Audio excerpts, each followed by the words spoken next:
Mi hermano me bloqueó de todo después de decirme tú solo eres el repuesto de esta familia. Pero cuando necesitó un donante, fui el único compatible.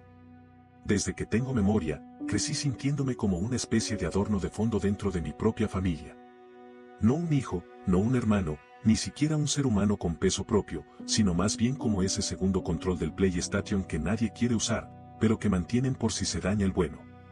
Y ese bueno siempre fue mi hermano mayor, Tommy. Desde que éramos niños, todo giraba en torno a él, era el gracioso, el inteligente, el carismático, el que supuestamente tenía potencial. Yo era el que también vino en el combo. Si él sacaba una B, lo celebraban como si fuera una beca para Harvard. Si yo sacaba una A, apenas levantaban la cabeza del teléfono para decirme que eso era lo mínimo que se esperaba. Y no era solo en casa. En cada evento, en cada maldita reunión familiar, todos sabían su nombre, su colegio, sus logros. A mí me confundían con el primo de otro sobrino. Con el tiempo, aprendí a callarme y a observar, porque ya sabía que nadie me estaba escuchando. Mientras él se llevaba el crédito por todo, yo era el que limpiaba su desorden. Cuando se emborrachaba a los 17 y estrellaba el carro de papá, yo era el que tenía que mentir a los vecinos diciendo que había sido un accidente con el perro. Cuando desaparecía 2 días sin avisar, yo era el que cubría en casa diciendo que estaba en casa de un amigo estudiando. Nunca me agradeció nada. Nunca. Al contrario, se burlaba en mi cara con ese tono condescendiente que me hervía la sangre. Recuerdo una vez en particular, cuando tenía 18 y me acababan de aceptar en la universidad. Llegué con la carta, emocionado, con una mezcla de miedo y orgullo, esperando, por una vez, una reacción auténtica de mis papás. Pero antes de que pudieran decir nada, Tommy se apareció por la puerta diciendo que había conseguido un trabajo en una empresa de tecnología de Nueva York. Como si lo hubiese planeado. Mi carta quedó olvidada sobre la mesa, y ese día solo se habló de él. Con los años, esa diferencia entre nosotros no hizo más que acentuarse. Él se fue a vivir su vida, siempre rodeado de amigos, oportunidades y validación. Yo me fui construyendo desde abajo, sin ayuda, sin reconocimiento, y con una carga emocional que me volvía más frío con cada cumpleaños. No es que quisiera su vida, es que quería que me vieran con los mismos malditos ojos. Lo más jodido vino hace 3 años, en una reunión familiar que me dejó cicatrices que todavía no se cierran. Fue en la casa de mis padres, en uno de esos domingos donde se juntan tíos, primos y sobrinos para hablar de todo y de nada mientras comen demasiado. Yo había tenido una buena racha en el trabajo, y por primera vez me sentí con ganas de compartirlo, como para ver si eso significaba algo. Mientras hablaba con uno de mis primos sobre el nuevo ascenso que me habían dado, Tommy se acercó, interrumpió la conversación y dijo algo que hasta el día de hoy me retumba en la cabeza. Tú solo eres el repuesto de esta familia. Si a mí me va mal, ahí estás tú para que no se note tanto. Se lo dijo como quien comenta el clima. Como si no importara. Como si fuera una verdad tan evidente que ni valía la pena suavizarla. Recuerdo la risa incómoda de los demás, como si no supieran si era un chiste o una puñalada directa.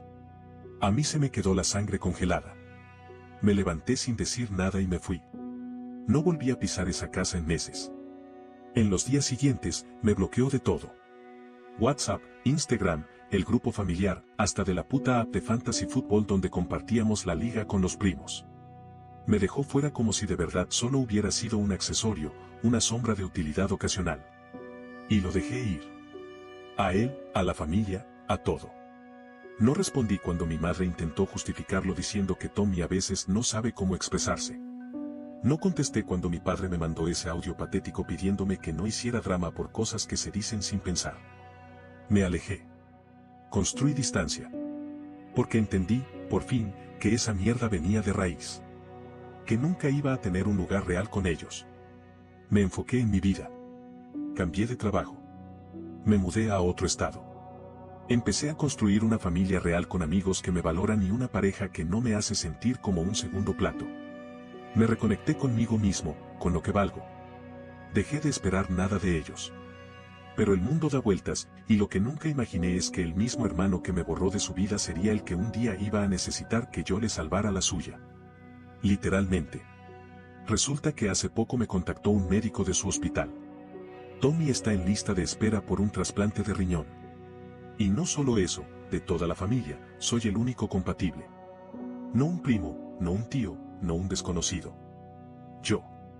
El repuesto. El que él desechó sin dudar. Apenas escuché la noticia, una mezcla venenosa de emociones me golpeó en el pecho. Primero sorpresa, luego rabia, y después, una calma enfermiza. Porque ahora soy yo quien tiene el poder. Porque ahora puedo decidir si ese cabrón sigue respirando o si finalmente siente lo que es estar del otro lado, rogando por algo, y recibiendo solo silencio. Esto no es solo una historia de salud, es una historia de deuda. Y yo cobro caro. Actualización 1. Pasaron 3 semanas desde aquella primera llamada del hospital, y aunque al principio pensé que era una jodida broma de mal gusto, pronto me di cuenta de que no solo era real, sino urgente. El doctor que me contactó, un tal doctor Paller, sonaba nervioso, como si él mismo supiera que estaba metiendo la mano en un panal. Me explicó que habían agotado prácticamente todas las opciones disponibles y que, tras la búsqueda entre familiares, amigos y voluntarios, yo era el único compatible con Tommy.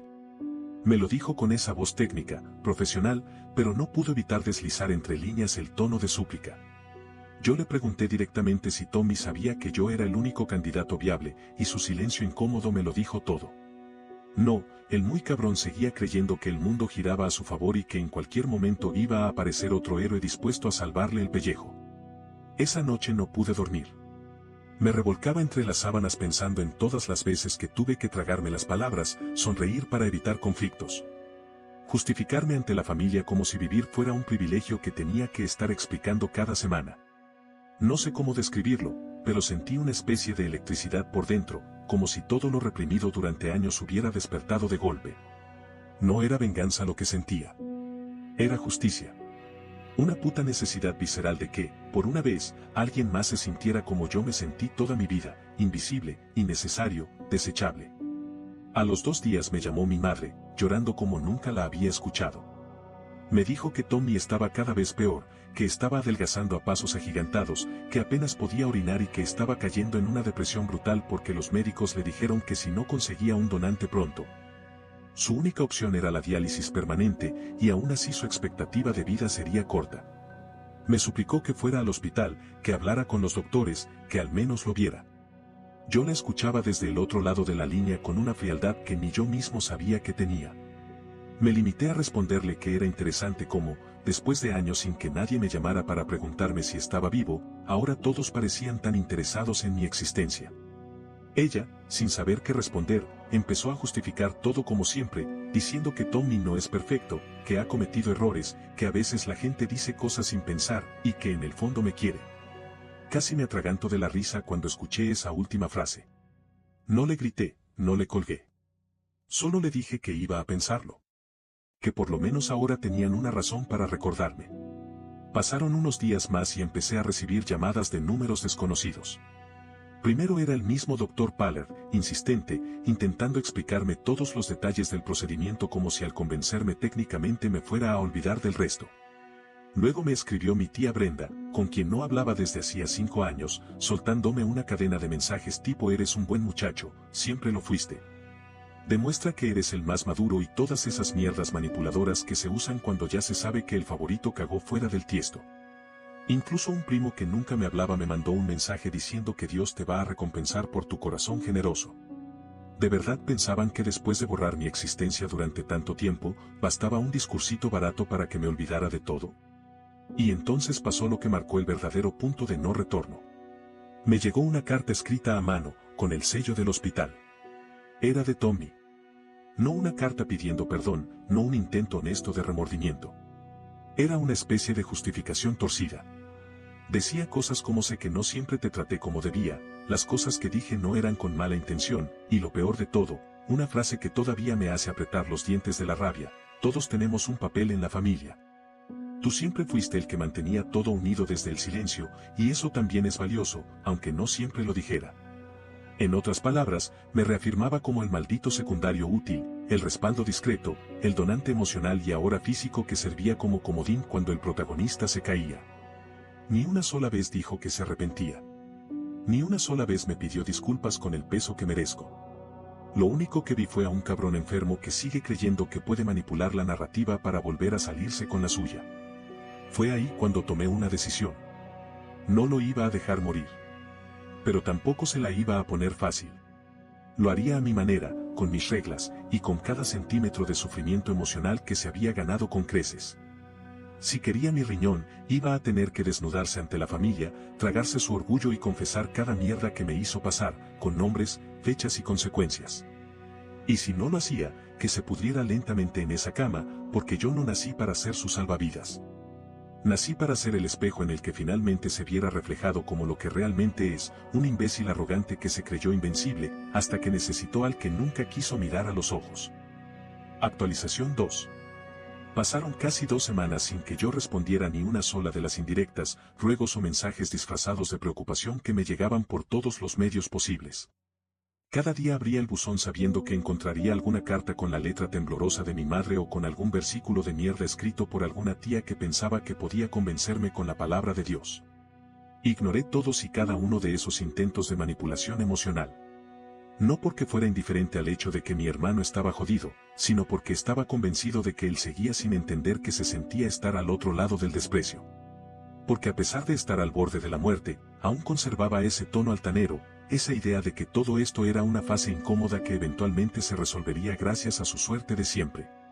Lo sabía porque uno de los enfermeros del hospital, que resultó ser amigo de un conocido mío, me escribió por privado y me contó que Tommy no había dejado de buscar alternativas para evitar tener que pedirme ayuda directamente. Intentó pagarle a un tipo para que falsificara los exámenes de compatibilidad. Quiso inscribirse en una lista privada a través de un contacto de uno de sus amigos de la universidad y hasta llegó a consultar clínicas en el extranjero. Estaba desesperado por encontrar cualquier otra opción que no fuera yo. Cualquier opción que le evitara humillarse. Esa información me dio más fuerza que cualquier palabra de apoyo.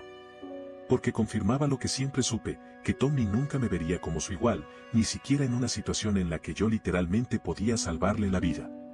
Me sentí furiosamente calmado. Porque sabía que, tarde o temprano, la realidad iba a arrastrarlo hasta la única puerta que le quedaba abierta, y esa puerta era yo. Y no le iba a salir gratis. Esa misma tarde, le escribí directamente por primera vez en años. Conseguí su número a través de uno de mis primos, que no paraba de hacerme de puente esperando que le diera el gusto a la familia. Le mandé un solo mensaje, corto pero cargado de todo lo que sentía. Sé que soy el único compatible. ¿Estás listo para hablar como un ser humano de verdad o vas a seguir haciéndote el imbécil? No pasaron ni 15 minutos antes de que empezara a sonar mi teléfono. Era él.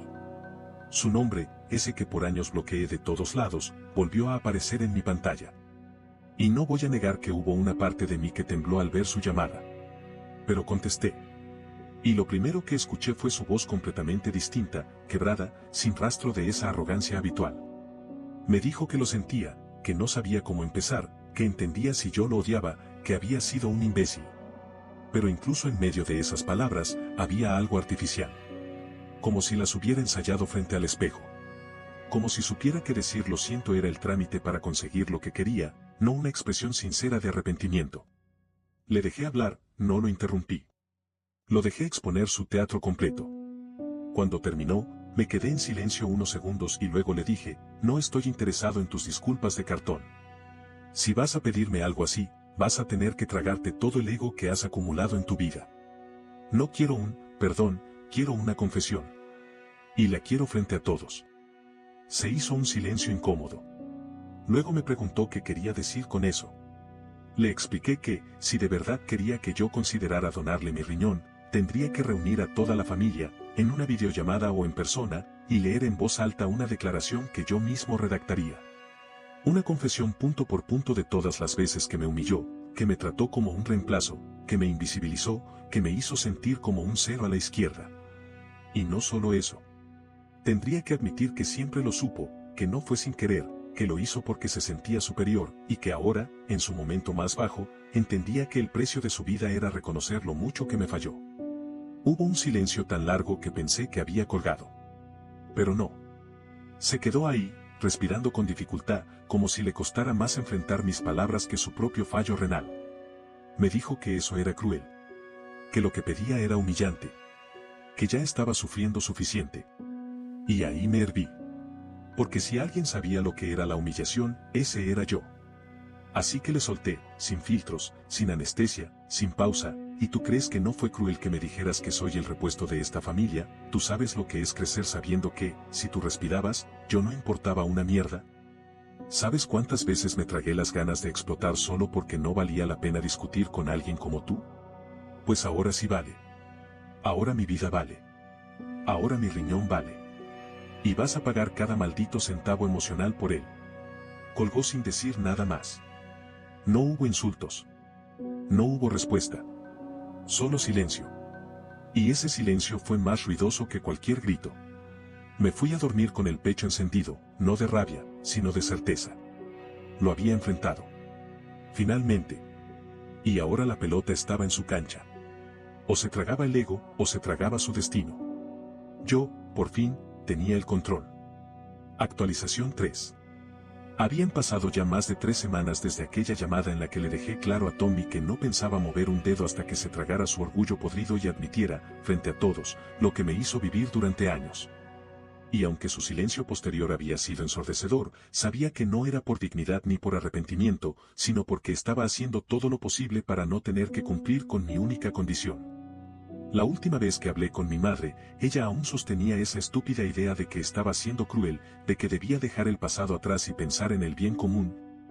Como si no me hubieran enterrado en la indiferencia familiar desde que tengo uso de razón. Según ella, el sufrimiento de mi hermano ya era castigo suficiente. Pero yo no me dejé tocar por esa mierda emocional. No esta vez. Porque esta vez tenía claro que no estaba buscando venganza por simple placer, sino justicia. Porque si yo iba a hacer el sacrificio físico de poner en riesgo mi salud por un cabrón que siempre me pisoteó, al menos quería que él cargara con la verdad, no en secreto, no en silencio, sino en voz alta y frente a todos los que alguna vez se rieron conmigo en la mesa mientras le celebraban todo a él. La presión social comenzó a hacerse sentir. Primos, tíos, incluso la esposa de uno de mis primos con la que nunca crucé más de 10 palabras, me empezaron a escribir como si de repente yo fuera el centro del universo. Había mensajes que iban desde el chantaje emocional más barato, tipo imagínate vivir sabiendo que pudiste salvarlo y no lo hiciste, hasta otros que rozaban el asco, como uno que decía: Dios puso ese riñón en tu cuerpo para que se lo dieras a tu hermano. Me daban náuseas. Literalmente. Me levantaba por las mañanas y encontraba en mi celular cadenas de WhatsApp con rezos, fotos de Tommy en bata de hospital, textos pidiendo oración por un guerrero que está luchando por su vida como si fuera un mártir. Lo más irónico es que en ninguna de esas cadenas aparecía mi nombre. Ni una sola vez mencionaban que el donante que podía salvarle la vida era el mismo al que siempre ignoraron. Me di cuenta, entonces, de que incluso en su enfermedad, el hijo favorito seguía ocupando el centro del escenario. Fue en ese estado de saturación emocional que una tarde recibí una llamada inesperada de alguien del hospital. Era una enfermera, se llamaba Lucinda, y me dijo que Tommy había aceptado tener una conversación en persona conmigo.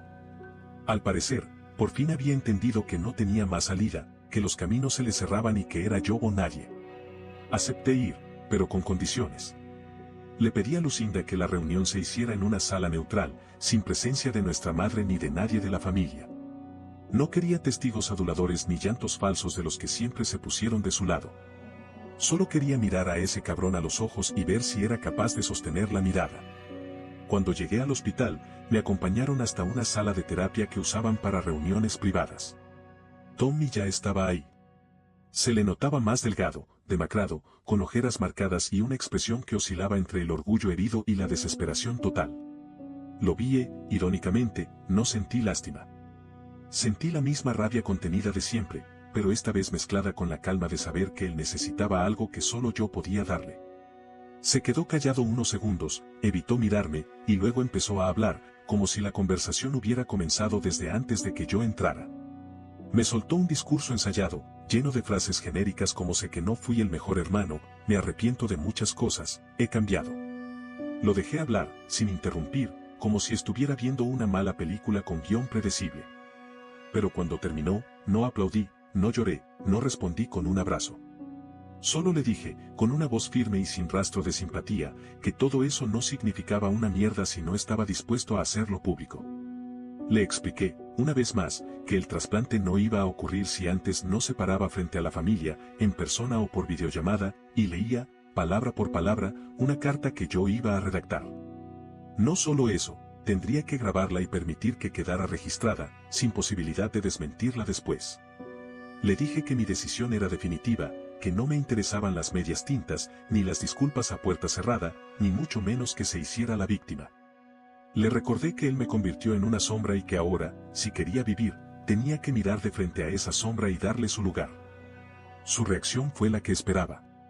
Me dijo que era una humillación, que le estaba pidiendo algo inhumano, que ni siquiera los presos hacían ese tipo de confesiones. Me reí en su cara. Literalmente. Le dije que él había tenido toda una vida para actuar como un ser humano decente y que ahora no tenía derecho a exigir dignidad cuando a mí nunca me dio ni un gramo. Que lo inhumano fue crecer viéndome como un backup, como un repuesto, como un plan B. Que esto no era una venganza. Era una factura. Y que si no la quería pagar, entonces que se fuera preparando para ver cómo su cuerpo se apaga sin el único riñón que le podía salvar la vida. Cuando me fui, lo dejé solo, mirando al suelo, derrotado pero todavía atado a su puta soberbia. No sabía si iba a aceptar. No sabía si se atrevería a arrastrarse como me obligó a mí durante toda una vida. Pero una cosa sí sabía, esta vez, él no tenía el control. Y no importaba cuántas veces intentara negociar o suavizar la jugada, la única moneda válida en esta historia era su jodido ego, y yo iba a cobrarlo hasta el último centavo. Actualización 4. Casi un mes después de aquella reunión en el hospital, cuando ya comenzaba a creer que mi hermano jamás tendría los cojones suficientes para enfrentar lo que le estaba pidiendo, me llegó una notificación de correo con el asunto declaración familiar, versión para revisión. Al principio pensé que era spam o alguna de esas mierdas automáticas que el hospital mandaba para recordarte las citas médicas, pero cuando abrí el mensaje y vi el remitente, sentí como si el tiempo se detuviera unos segundos. Era Tommy. Y adjunto venía un archivo de Word con una nota escueta que decía, corrígeme lo que quieras, pero esto es lo que puedo decir. No sé cómo describir la mezcla de sorpresa, morbo y sed de justicia que sentí en ese momento. Abrí el archivo, sin muchas expectativas, creyendo que lo más probable era que hubiera escrito una disculpa tibia para salir del paso. Pero a medida que fui leyendo, me fui dando cuenta de que, aunque el tono era jodidamente controlado, había partes donde se le notaba el trago amargo de tener que poner en palabras su propia mierda. En su texto, Tommy reconocía punto por punto varias de las cosas que le exigí, que desde pequeño se le había sido tratado como el centro de atención de la familia, que siempre me vio como una especie de segundo lugar, que nunca me defendió cuando otros se burlaban de mí, que incluso llegó a sentir satisfacción por minimizarme porque eso reforzaba su estatus como el preferido. En un párrafo en particular, escribió que había sido un hermano de mierda y que durante años creyó que mi silencio significaba aceptación, cuando en realidad era resistencia. Admitió que su desprecio no era inconsciente, sino un reflejo de su propia inseguridad. Dijo, textualmente, que no había mayor acto de cobardía que necesitarme para vivir después de haberme hecho sentir innecesario por tanto tiempo. Y aunque una parte de mí quería encontrar algún hueco en el discurso para poder decir que aún no era suficiente, otra parte sabía que, viniendo de él, eso era lo más cerca que jamás iba a estar de escupir la verdad. Le respondí esa misma noche. Le corregí algunas cosas. No le suavicé nada. Le dije que si iba a leer esa carta frente a la familia, tenía que hacerlo con cada palabra exacta como yo la había editado. No podía cambiar ni una coma. Además, agregué un par de puntos que él había omitido convenientemente, uno sobre aquella vez en que me empujó frente a sus amigos por reírme de su corte de pelo, haciéndome caer de bruces solo para hacer reír a los demás. Y otro sobre el cumpleaños número 16 donde me obligó a cederle mis regalos porque, según él, yo no necesitaba tantas cosas y su novia le había dado un regalo pobre. Le dije que si no incluía eso, el trato se cancelaba. No me respondió de inmediato. Pasaron 3 días enteros hasta que, de pronto, recibí otro mensaje, está bien. Lo haré. Dime cuándo. Coordiné la videollamada con tiempo, asegurándome de que estuvieran presentes todos los que alguna vez habían sido cómplices del favoritismo, la indiferencia o la burla. Mis padres, mis tíos, mis primos, incluso los que siempre fingían neutralidad pero jamás me defendieron. Nadie supo el motivo real del encuentro, solo se les dijo que era importante. Cuando comenzó la llamada, yo me mantuve en silencio. Aparecí con el micrófono apagado, observando sus rostros con una mezcla de desprecio y distancia emocional. Vi a mi madre en su silla del comedor, con esa expresión de confusión vestida de falsa preocupación, a mi padre con los brazos cruzados, como si esto fuera una pérdida de tiempo. y a los demás esperando algún tipo de anuncio. Fue entonces cuando Tommy apareció en cámara, más flaco que nunca, con los ojos hundidos y la voz quebrada, pero sin rastro de sarcasmo ni ese aire altanero que siempre lo acompañaba. Tenía la carta impresa en sus manos. Comenzó a leerla, palabra por palabra. Cada línea era una bomba de tiempo soltada sobre la mesa.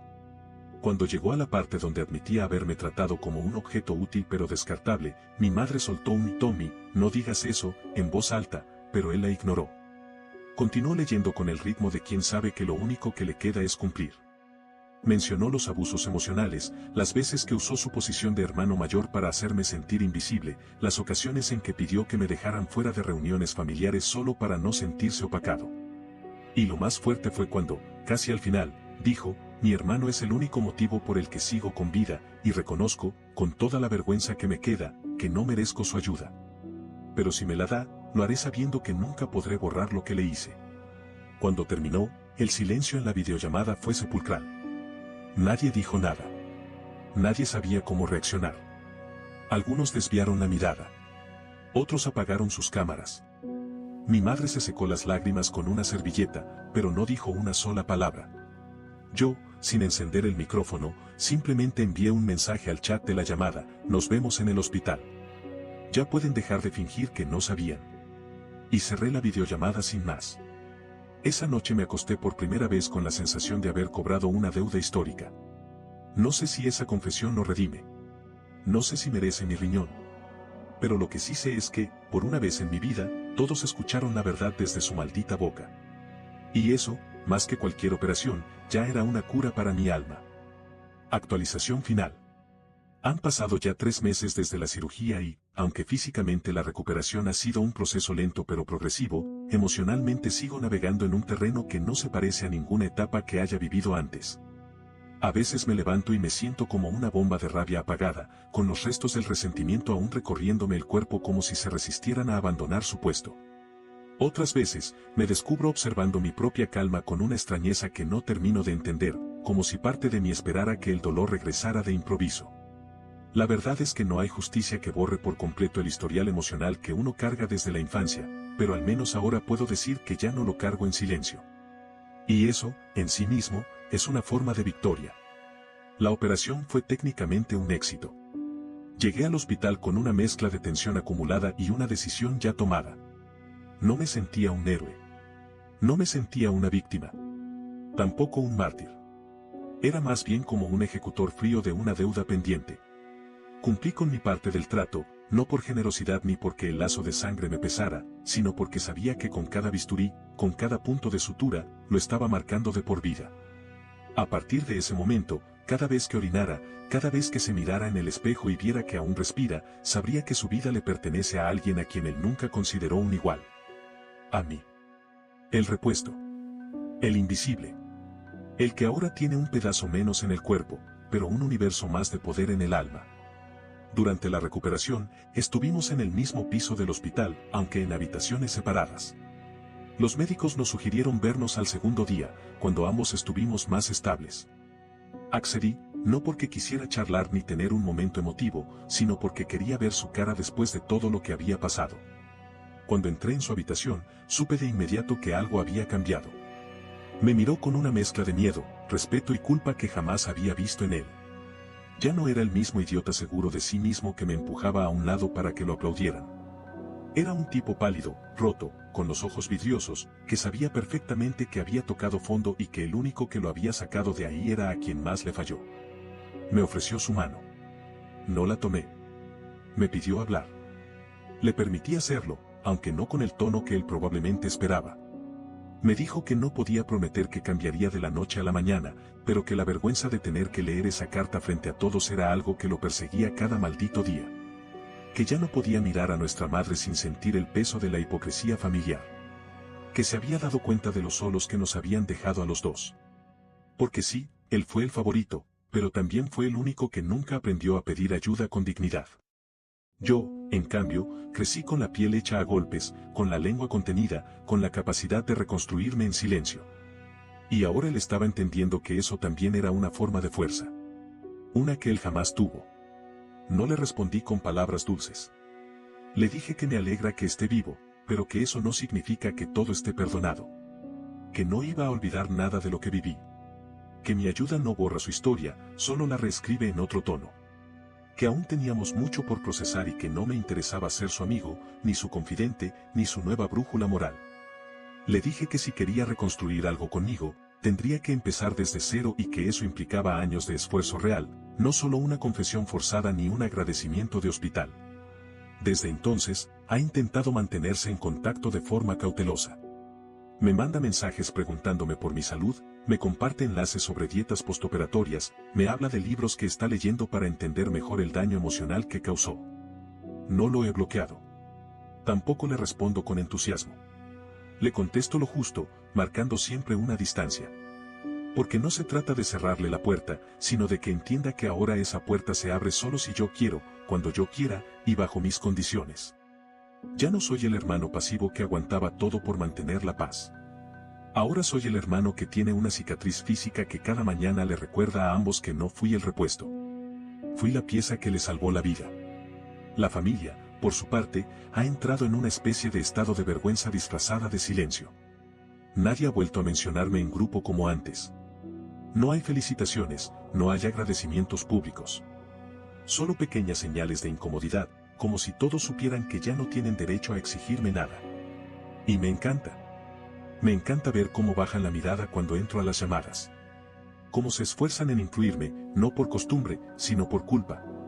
Es la primera vez en mi vida que los veo lidiando con las consecuencias de sus favoritismos.